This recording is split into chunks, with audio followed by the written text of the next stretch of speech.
lailan minal masjidil harami ilal masjidil aqsa alladzi barakna haulahu linuriyahu min ayatina innahu huwas samiul basir.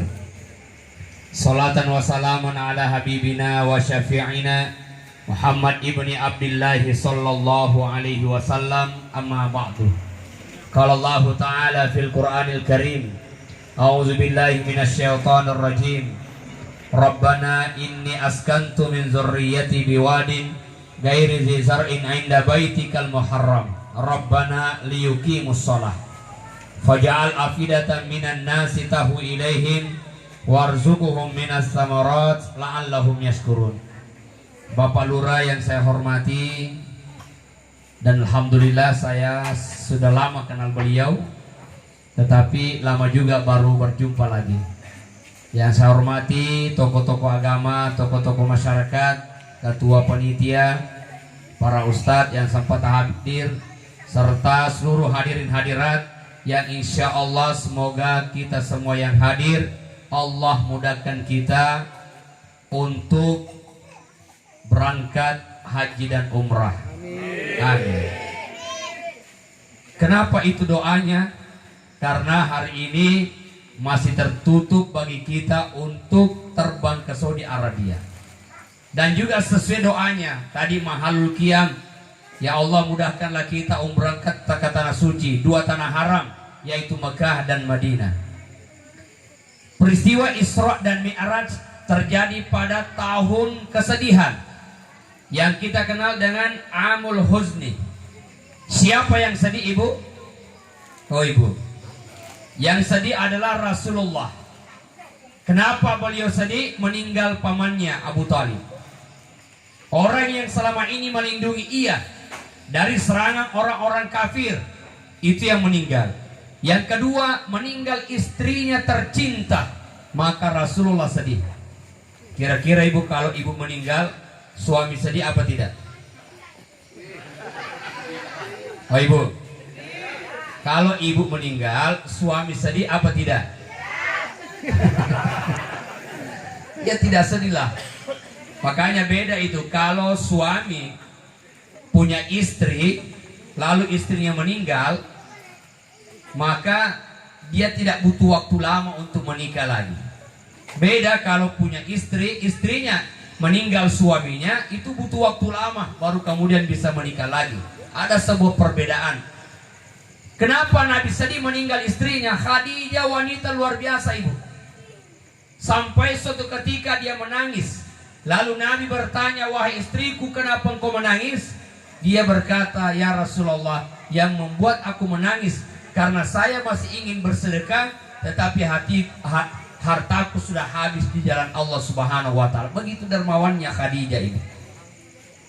Bahkan dia sempat berkata, ya Rasulullah, aku cinta Islam. Apa buktinya? Silakan pergunakan seluruh hartaku di jalan Allah. Dan kalaulah hartaku sudah habis dan aku, kata Khadijah, sudah meninggal, dan engkau masih membutuhkan sesuatu ya Rasulullah, maka galilah kuburanku dan ambillah tulang belulanku yang telah memutih, lalu ikatkanlah tulang itu pada jembatan agar jembatan itu kuat untuk digunakan kaum muslim. Itu luar biasa Khadijah. Maka jadilah Khadijah 2020. Amin. Dan saya kira insya Allah dari kerukunan keluarga Jawa, saya yakin luar biasa semua yang hadir. Apalagi ibu-ibu ini alhamdulillah sholatnya luar biasa. Betul. Walau lagi di pasar menjual, walau lagi tengah di pinggir jalan menjual, azan berkumandang, mereka semua meninggalkan jualannya, berangkat ke masjid. Betul? Hah? Betul apa tidak ini? Iya, tidak betul lah. Ya, insya Allah yang betul itu sebagian yang berangkat, sebagian yang menjaga. Betul, Ibu? Suami duluan ke masjid, istri yang menjaga. Selesai sholat suami, istri lagi yang sholat. Maka tema kita ini tentang sholat. Itulah yang diterima oleh Nabi SAW. Subhanalladzi maha suci Allah, asra, yang memperjalankan. Jadi Nabi tidak berjalan, diperjalankan. Itu beda. Kalau Nabi mau berjalan, bagaimana bisa? Minal masjidil harami ilal masjidil aqsa, 1 bulan berangkat. Dari Palestina ke Mekah 1 bulan lagi, 2 bulan pulang pergi. Lalu naik ke langit. Pertama, kedua, ketiga, sampai ke-7, tembus Sidratil Muntaha. Lailan. Lailan itu di waktu malam, malamnya singkat. Bahkan kata Nabi, aku pulang dari Isra dan Mi'raj, ternyata tempat tidurku masih panas. Bukan karena ada api, tapi karena biasalah kita di tempat tidur lalu terbangun itu ada hawa panas, dan itu masih ada. Dan itu masih ada. Berarti waktunya singkat. Maka Bapak Ibu sekalian, kenapa surah Al-Isra berada di surah yang ke-17? Surah ke-16 itu surah Bapak Ibu, surah 17 surah Al-Isra. Nah, surah ke-16 itu surah apa? Tadi 16 itu surah apa? Surah Cinta. Surah An-Nahl. Surah ke-18 surah Al-Kahfi. Dari semua rentetan surah ini, itu tidak masuk akal. An-Nahl lebah. Di situ kekuasaan penciptaan Allah terhadap lebah. Dari semua makhluk Allah hanya lebah yang kalau keluar dari perutnya, yang keluar itu adalah madu. Kalau manusia yang keluar adalah emas warnanya, ya kuning lah. Tapi itu kotoran. Apakah kalau makanannya terbalik, lebah makan makanannya manusia, manusia makan makanannya lebah, apa hasilnya beda? Ternyata sama. Disitulah kekuasaan penciptaan Allah terhadap lebah. Masuk Isra dan Mi'raj, kekuasaan perbuatan Allah yang memperjalankan. Masuk surah Al-Kahfi juga tidak masuk akal lagi. Kenapa? Allah menidurkan 7 pemuda di dalam goa selama 309 tahun. Siapa yang berkuasa? Allah. Maka Bapak Ibu, tetaplah kita berpegang teguh kepada Allah. La ilaha illallah, tiada Tuhan yang disembah kecuali Allah. Dan ingat, banyak peristiwa yang dialami oleh Nabi SAW yang semuanya atas pertolongan Allah. Nabi selamat. Ketika akan hijrah, Nabi dikepung oleh 11 orang kafir di rumah yang sempit. Ahli sejarah mengatakan binatang saja hampir tidak bisa lewat karena ketatnya penjagaan. Tapi kenapa Nabi bisa selamat? Siapa yang menjaganya? Siapa yang melindunginya? Allah. Nabi mengambil pasir, lalu ia baca, waja'alna min baini aydihim saddan wa min khalfihim saddan fa akshainahu fahum la yubsirun. Semuanya tertidur. Makanya kalau ada polisi yang sweeping di depan, saya baca itu supaya saya tidak dilihat oleh Pak Is. Lagi sweeping, saya baca. Lagi sweeping di pare-pare ini, saya mau lewat, baca itu, waja'alna min baini aydihim saddan wa min khalfihim saddan fa akshainahu fahum. Pejamkan mata sekejap, fahum la yubsirun. Saya lewat, tetap saya diberhentikan. Mana SIM? Ini Pak. STNK? Ini Pak. Lengkap, silakan jalan. Berarti kalau begitu bacaannya tidak berkah. Bukan bacaannya tidak berkah, kamu yang tidak lengkap kalau ditangkap. Makanya bacaan Al-Quran itu tetap bacaan yang terbaik. Tapi kalaupun ada yang salah, bukan Al-Quran, kitanya yang tidak siap. Sama Ibu, ulama membaca surah Al-Fatihah, lalu kemudian menjampi-jampi air, airnya diminum, alhamdulillah sembuh.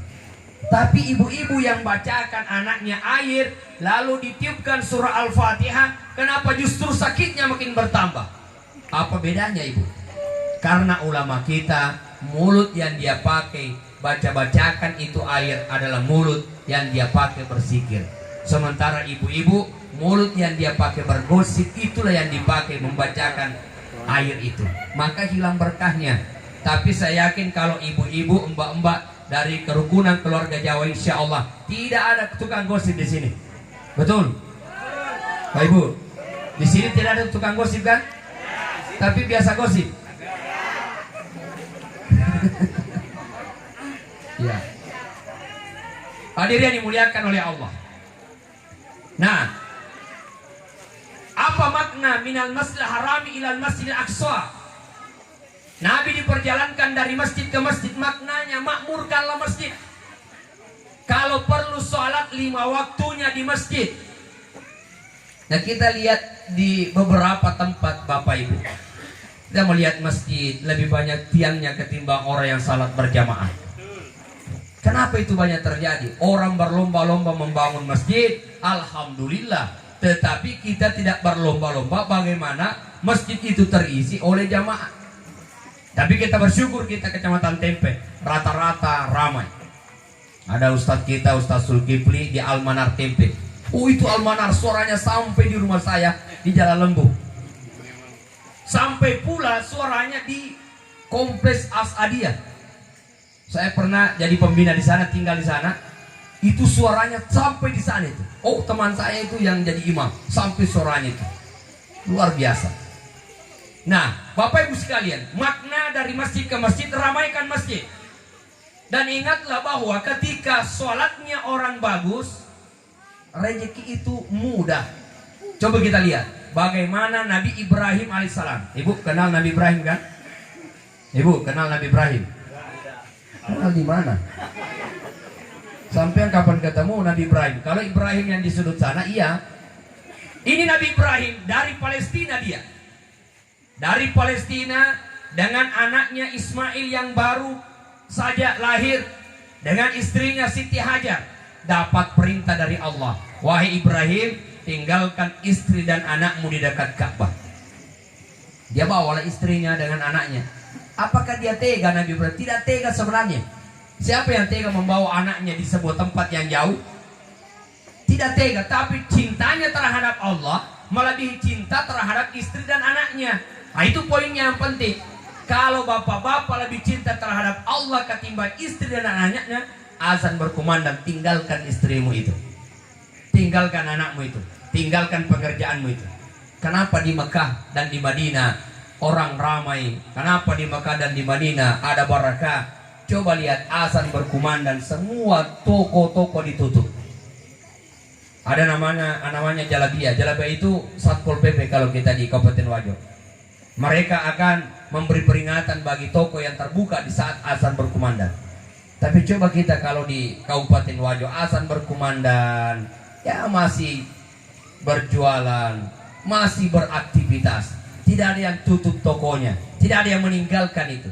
Saya pernah suatu ketika makan bakso. Ya kalau di Jalan Pahlawan, di jalan apa? Kemarin saya makan bakso di warung Surabaya, tertutup lagi itu. Nah, saya makan bakso di Jeddah itu, azan berkumandang, ditutup tokonya. Saya mau keluar dilarang, saya mau keluar tidak boleh, kunci tertutup. Kenapa Pak? Kalau Bapak keluar, saya ketahuan menjual, toko saya akan ditutup. Ini waktu sholat sudah masuk. Tapi kan saya musafir, iya kau musafir, tetap harus ditutup tokonya. Itu luar biasa. Maka jadikanlah kebiasaan Ibu. Kita coba ya nanti azan berkumandang, tutuplah semua jualannya itu. Bisa? Bisa? Ya nanti kita lihat besok, saya mau cek. Iya, itu satu. Nah, ketika Ibrahim alaihissalam berada di Mekah, tentu dengan perjalanan yang berat. Sampailah di sana, ketika dia akan meninggalkan istri dan anaknya, disitulah dia berdoa. Apa doanya? Rabbana, ya Tuhan kami, ini sesungguhnya saya askantu meletakkan min dzurriyyati sebagian keluargaku biwadin di sebuah lembah, karena Ka'bah itu berada di lembah, ghairi zizar'in yang tidak ada tanam-tanaman, ainda baitikal muharram, di dekat rumahmu yang suci. Rabbana liyuqimus shalah, itu agar mereka mendirikan sholat. Bayangkan, andai kata kita yang kemudian meninggalkan istri dan anaknya, mungkin doa kita selamatkan ia, lindungilah ia. Tapi yang didoakan Nabi Ibrahim adalah Rabbana liyuqimus shalah, agar istri dan anaknya itu melakukan sholat. Ternyata ada yang masuk di mata saya ini. Lalu apa yang terjadi ketika perbekalan habis? Larilah ia ke Bukit Safa mencari air. Siapa ia? Siti Hajar. Lari ke Bukit Marwah, juga dia tidak menemukan air. 7 kali dia bolak-balik, dia tidak menemukan air. Justru air itu muncul di bawah kaki Ismail yang belum bisa berjalan. Itu artinya Siti Hajar tidak menemukan air, tetapi Allah pertemukan ia dengan air. Kenapa? Karena sholatnya Siti Hajar. Maka Bapak Ibu kalau ingin rezekinya barakah, ingin rezekinya lancar, maka perbaikilah sholat. Ada satu prinsip, jangan katakan kepada sholatmu bahwa saya sedang sibuk, tapi katakanlah kepada kesibukanmu bahwa waktu sholat telah tiba. Apalagi anak-anak kita ini perlu dibiasakan sholat. Ada berapa banyak orang yang titelnya banyak, yang sekolahnya tinggi, tapi dia bertetangga dengan masjid, tidak hadir sholat berjamaah. Bukan karena tidak punya ilmu, tapi karena tidak terbiasa. Tapi berapa banyak orang yang ilmunya tidak banyak, titelnya mungkin tidak ada, tapi setiap waktu dia di masjid. Kenapa? Dari kecil sudah terbiasa sholat berjamaah. Maka biasakanlah anak-anak kita ini ikut sholat berjamaah setiap waktu. Nah itu keberkahan. Yang kedua, Nabi Zakaria membuktikan bagaimana Maryam, ibunda Nabi Isa, yang saat berada di peliharaan Zakaria, apa kata Allah? Kullama dakhala 'alaiha Zakaria al-mihrab wajada 'indaha rizqa. Setiap kali Nabi Zakaria melihat Maryam di tempat sholatnya, wajada 'indaha rizqa, selalu ada rezeki yang dia dapat. Selalu ada buah-buahan. Ya Maryamu anna laki hadza, wahai Maryam, dari mana buah-buahan ini? Dari mana rezeki ini? Qalat, Maryam menjawab, huwa min indillah. Ini dari Allah. Padahal tidak ada orang yang masuk di tempat itu, karena dijaga betul oleh Nabi Zakaria, karena dia menjaga Maryam yang diserahkan kepadanya pendidikannya, serahkan kepada ia untuk mendidiknya. Tapi siapa yang membawakan makanan? Qalat huwa min indillah. Allah yang menghadirkan itu. Itu karena sholatnya. Nah, kita masuk tema kita, Bapak Ibu. Sholat melahirkan orang yang soleh.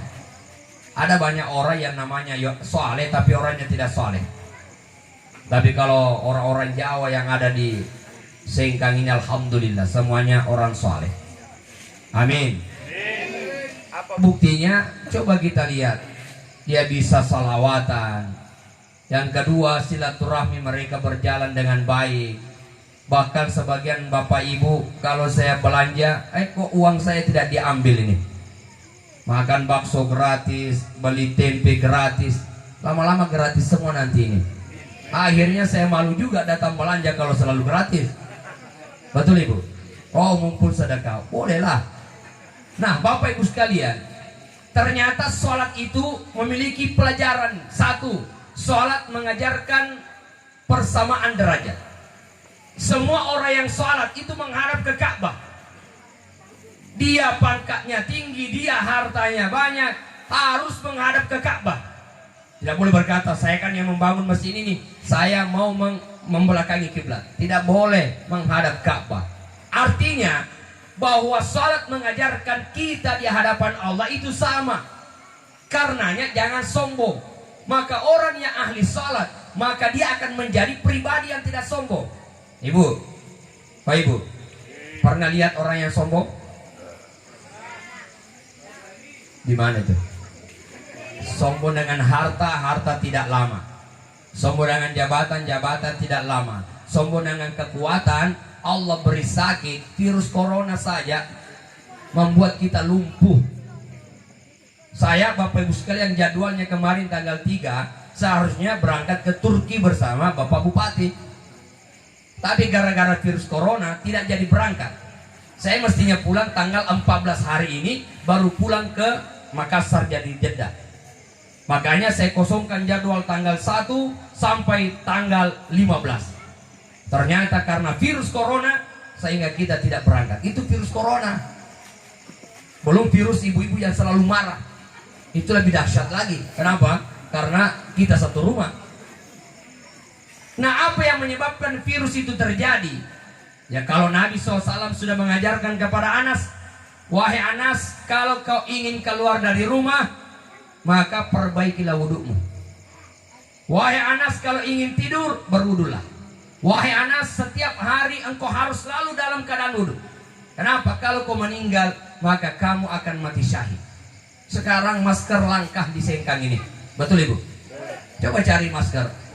Ya, sampai ada di grup itu banyaklah yang bikin masker-masker buatan. Ya, kenapa?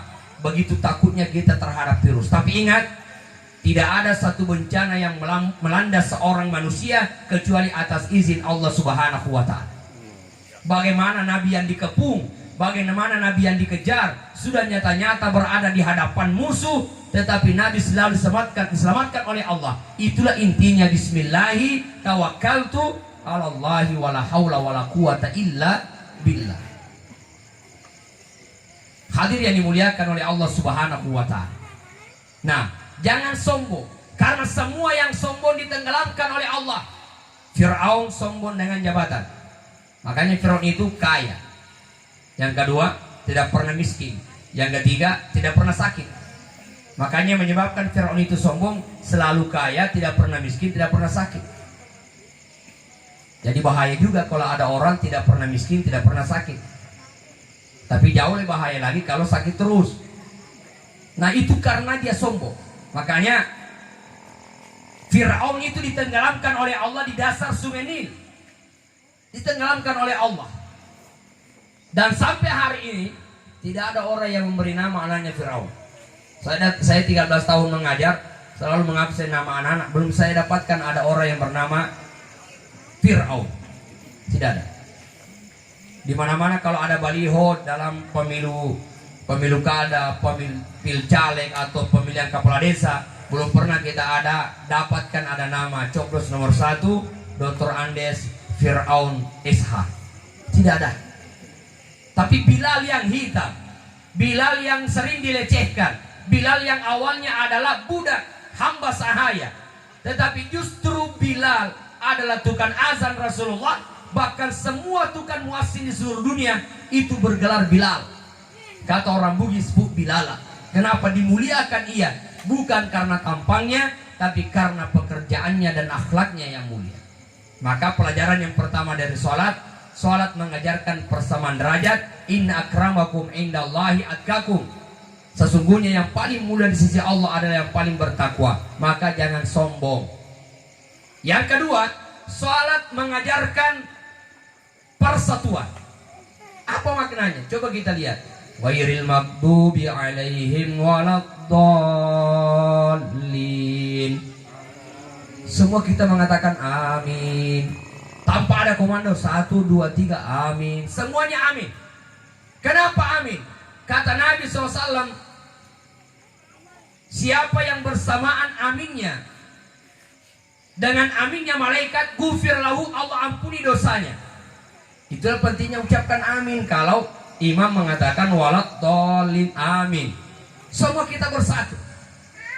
Orang di luar sana Yahudi heran, kok bisa-bisanya Masjidil Haram yang begitu luas, Masjid Nabawi yang begitu luas, tapi hanya dengan perkataan sawu sufufakum mereka sudah bisa mengerti. Dengan perkataan itu mereka sama meluruskan saf.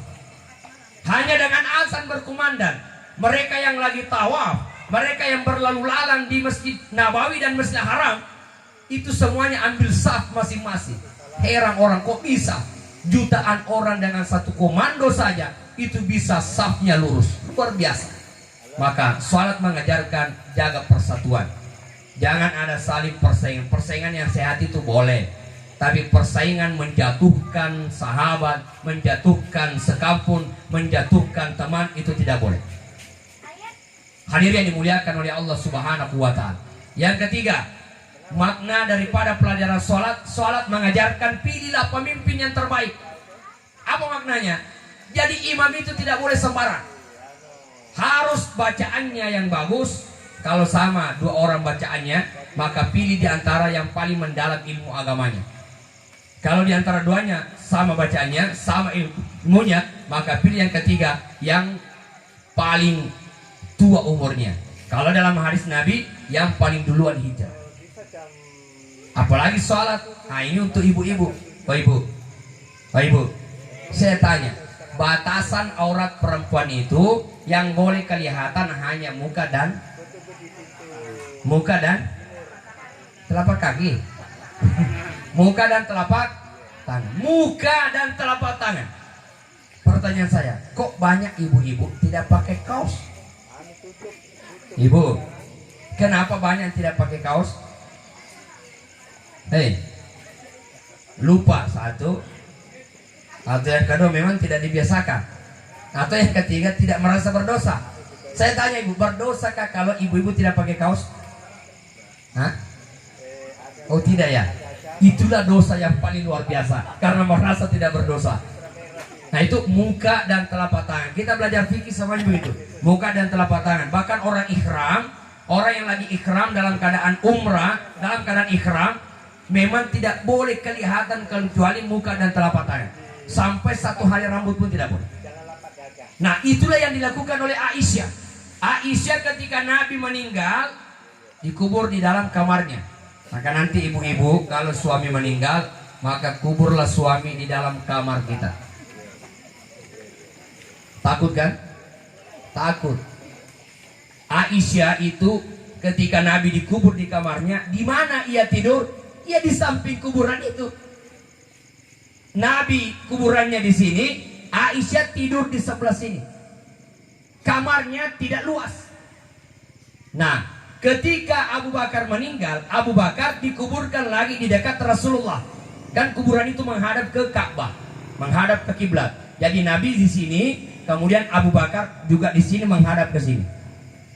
Lalu di mana Aisyah tidur? Ya tetap di tempat tidurnya, di dalam kamar itu. Lalu ketika Umar bin Khattab meninggal, juga dikubur di dekat Abu Bakar. Jadi Nabi, Abu Bakar, Umar.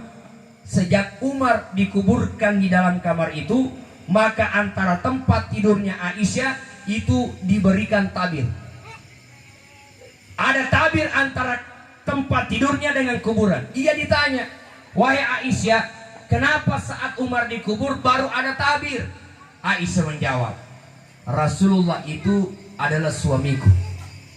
Aku tidak perlu ada tabir. Kalau aku tidur, jilbab saya terbuka, saya tidak malu karena dia ayahku. Apa dia suamiku? Lalu Abu Bakar itu ayahku. Kalau kelihatan auratku sementara dia ada di dalam kamarku, itu tidak mengapa karena dia ayahku. Tapi Umar itu bukanlah keluargaku. Umar itu bukan muhrimku. Dia hanya sahabat ayahku dan dia adalah sahabat suamiku. Maka aku malu bila mana auratku kelihatan walaupun tidak sengaja, padahal ada laki-laki yang bukan muhrim. Padahal Umar itu sudah meninggal. Begitu dia menjaga auratnya. Maka Bapak Ibu sekalian, dengan sholat itu melahirkan pribadi yang soleh. Coba kita lihat, kenapa Allah berfirman, Inna sholata tanha anil fahsyai wal munkar. Sesungguhnya sholat itu mencegah dari perbuatan keji dan munkar. Keji dan munkar itu beda. Kalau perbuatan keji itu namanya perbuatan seksual.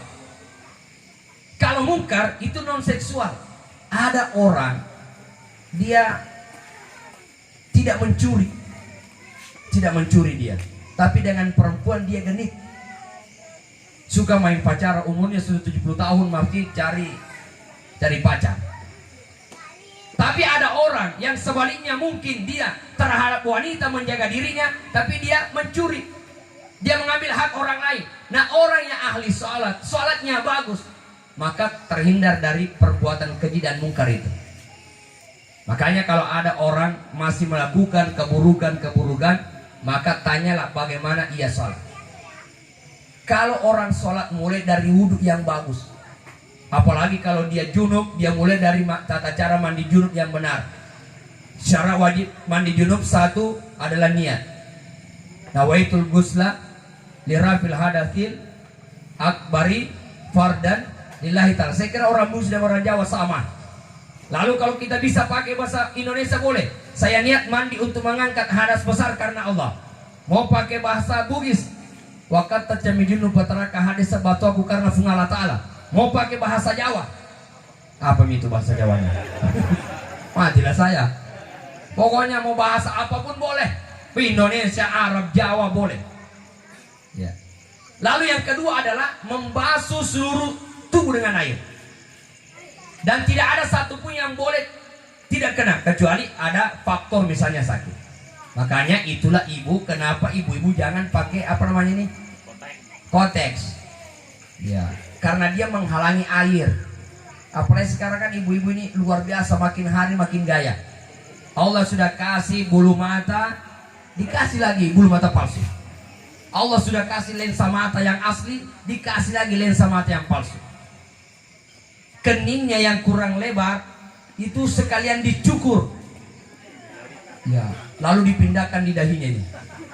Ya, tiba-tiba dia keburu ke pengantin, tidak tahu di mana cilaknya itu disimpan. Akhirnya diambil spidolnya anaknya, lalu spidol itu yang dipakai.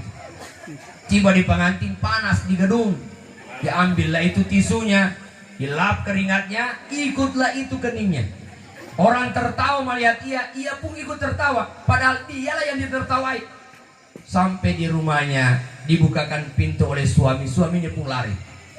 Dikejar suaminya, kenapa kau lari? Siapa kamu? Aku istrimu. Betul, iya. Kau pergilah lihat di cermin itu. Dia lihat bercermin, lihat wajahnya, dia langsung pingsan lihat wajahnya itu. Itu luar biasa. Makanya ibu sederhana lah. Khadijah itu sederhana, Nabi itu sederhana. Padahal Nabi kaya, Khadijah kaya, tapi sederhana.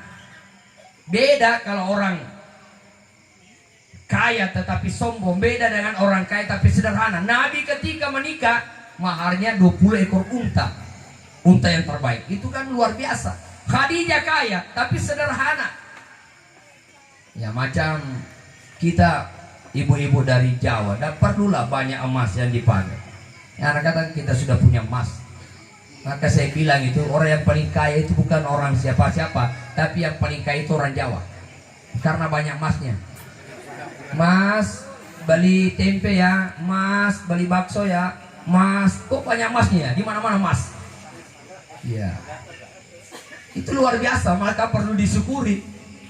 Hadirin yang dimuliakan oleh Allah Subhanahu Wa Taala. Nah, jadi kalau sholat orang sudah bagus, sholatnya sudah mantap, mulai dari tata cara wudhunya yang baik, mulai dari pakaiannya yang diambil adalah pakaian yang terbaik. Allah kan berfirman, khudhu zinatakum inda kulli masjidin. Pakailah pakaianmu yang terbaik ketika kau berangkat ke masjid. Makanya Nabi itu berkata, hubbiba ilayya min dunyakum salasun. Saya mencintai di dunia ini 3. 1, atibu wangi-wangian. Nabi suka wangi-wangian. Makanya bapak-bapak itu sunnah pakai wangi-wangi kalau ke masjid. Kenapa sunnah pakai wangi-wangi? Supaya orang di sebelah kita tidak terganggu konsentrasinya. Bayangkan kalau kita khusyuk sendiri, Allahu Akbar, kita yang khusyuk, tapi di sebelah kita pingsan.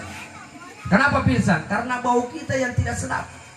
Maka pakailah wangi-wangian. Yang kedua, Nabi suka an-nisa, wanita yang soleha. Kenapa Nabi menyukai wanita yang soleha? Bahkan laki-laki diperintahkan untuk mencari wanita soleha. Karena hanya dari wanita solehalah akan terdidik anak-anak yang beriman. Dan itu saya lihat alhamdulillah di kerukunan keluarga itu luar biasa. Ada Ustaz Nasrun dengan pengajiannya, sampai anak-anak mengaji kita di sana. Saya pernah juga membawa anak saya ke sana untuk belajar. Kenapa? Ternyata memang kita perlu mencari ibu-ibu yang bisa mendidik anaknya. Ingat kenapa Nabi Musa itu bisa mengenal Allah, padahal dia tinggal di rumah Fir'aun? Karena dididik oleh seorang wanita yang beriman, yaitu Asia. Kenapa anaknya Nabi Nuh yang bernama Kan'an tidak bisa beriman kepada Allah, padahal 950 tahun ayahnya sudah mendakwakan Islam? Karena dia bersama dengan ibu yang tidak beriman. Itu karena ibu. Makanya ibu-ibu yang hadir, bersyukurlah kalian ditakdirkan menjadi ibu. Ada banyak pekerjaan yang bisa dilakukan oleh ibu, tidak bisa dilakukan oleh laki-laki. Betul ibu? Ibu mengandung. Ada nggak laki-laki yang mengandung? Tidak ada. Kalau ada yang mengatakan saya bisa mengandung, coba ambil kelapa. Jangan 3, 1 saja kelapa dibawa kemana-mana. Pasti tidak bisa. Melahirkan, tidak ada laki-laki yang melahirkan. Dia menyusui, itu 3. Maka Nabi mengatakan ibumu, ibumu, ibumu baru ayahmu. Itu pentingnya. Yang ketiga yang dicintai oleh Nabi adalah waju'ilat qurratu aini fi shalah. menjadikan sumber ketenangan itu ada pada sholat.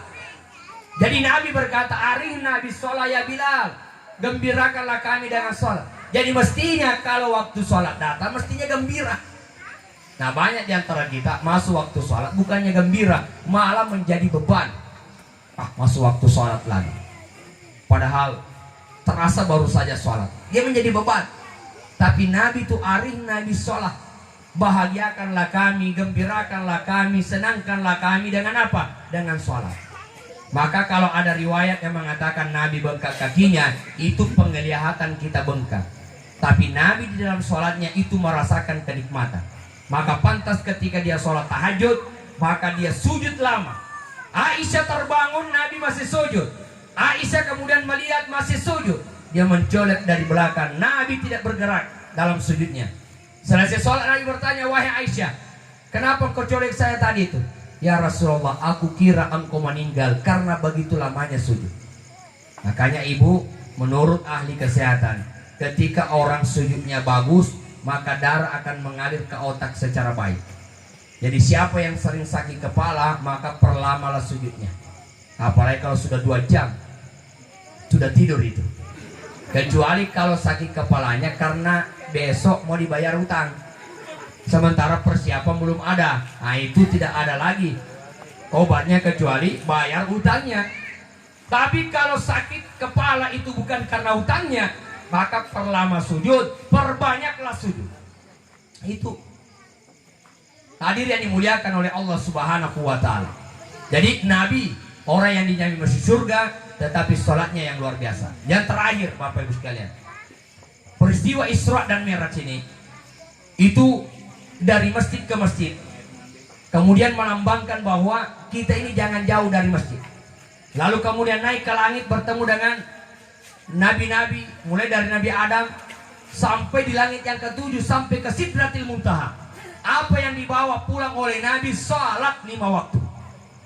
Maka komitmenlah dalam hati kita, Bapak Ibu, jangan pernah terlambat sholat. Walaupun godaan itu adalah godaan yang sangat luar biasa. Ya kita saja penceramah, kalau sholat duhur sering terlambat kalau ada pengantin. Bukan hanya ibu-ibu yang terlambat kalau ada pengantin, kita penceramah. Kenapa? Diundang di nasihat pernikahan jam 11, akad nikah pun jam 11, pengantinnya datang jam 11.15. Proses nikah itu lama, apalagi kalau dia mau menggunakan adat Bugis, adat Jawa, lama itu. Ada istilah apa sih, karawai, ngopor makarawai, doketa. Masih lama prosesnya itu. Akhirnya turunlah pengantin 5 menit sebelum jam 12.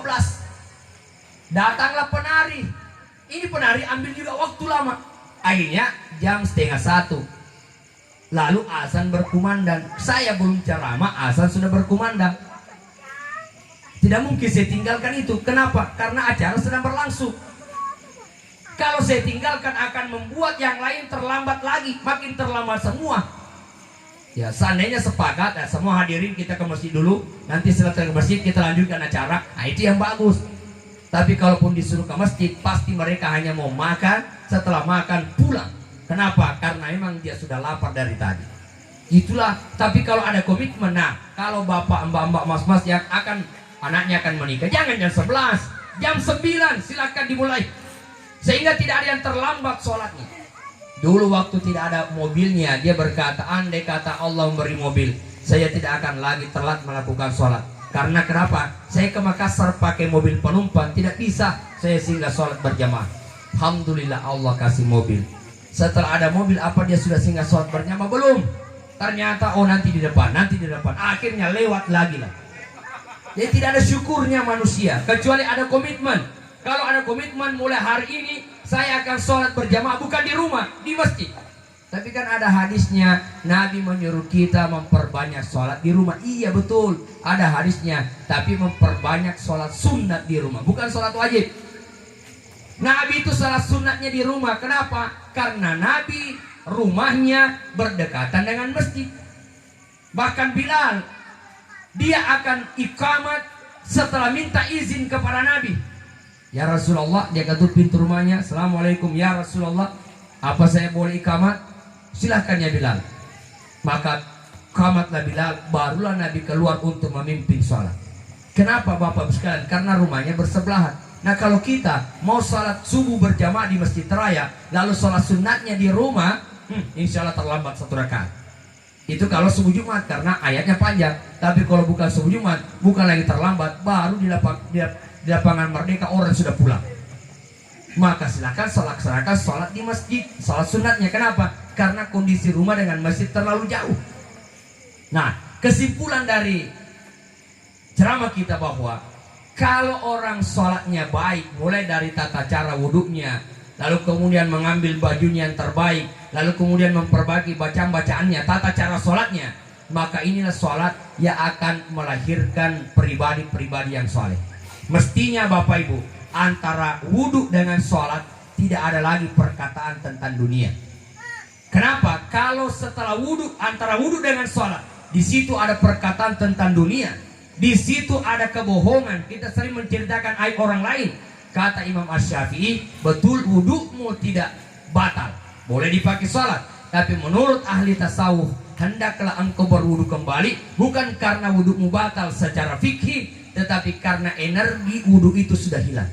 Kenapa kita tidak bisa khusyuk Ibu? Karena mulut kita sering menceritakan orang lain. Masih ada hak-hak orang lain yang belum kita kembalikan. Masih ada dosa yang terlalu berat, sehingga susah diangkat ke langit. Kenapa? Karena berat jiwa ini, berat tubuh ini dengan hal-hal yang jauh dari Allah Subhanahu wa taala. Saya kira itu yang saya sampaikan, mudah-mudahan ada manfaatnya. Mari kita tutup dengan doa, semoga peringatan Isra dan Mi'raj ini membawa kita kepada pribadi yang soleh, sehingga kita diberikan keselamatan di dunia dan di akhirat. Bismillahirrahmanirrahim. Alhamdulillahirabbil alamin, sholatan wa salaman ala Rasulillah wa alihi wa ashabihi ajmain. Allahumma ajbur ummat sayyidina Muhammad, Allahumma afi ummat sayyidina Muhammad, Allahumma astur ummat sayyidina Muhammad, Allahumma ighfir lana wa liwalidayna wa li jami'il muslimina wal muslimat bi rahmatika ya arhamar rahimin. Rabbana atina fid dunya hasanah wa fil akhirati hasanah wa qina azabannar. Sallallahu alaihi walhamdulillahi rabbil alamin. Al-Fatihah.